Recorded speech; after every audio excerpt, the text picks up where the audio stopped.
অন্তর্বর্তী সরকারের প্রধান উপদেষ্টা ডক্টর ইউনূস বলেছেন, আওয়ামী লীগকে নিষিদ্ধ করার পরিকল্পনা সরকারের নেই। তবে তার এই বক্তব্যের প্রতিবাদ জানিয়ে সামাজিক যোগাযোগ মাধ্যম ফেসবুকে কড়া বার্তা দিয়েছেন জাতীয় নাগরিক পার্টির দক্ষিণাঞ্চলের মুখ্য সংগঠক হাসনাত আব্দুল্লাহ।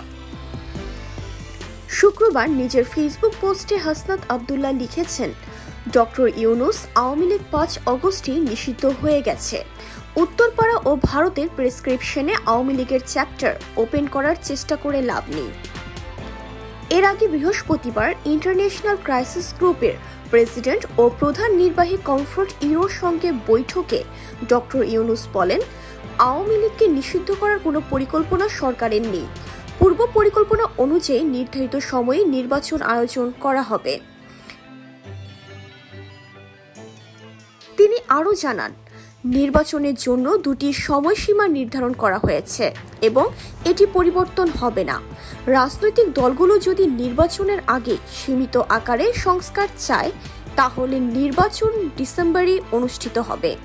তবে বৃহত্তর সংস্কার প্যাকেজ চাইলে আগামী বছরের জুনের মধ্যে নির্বাচন আয়োজন করা হবে।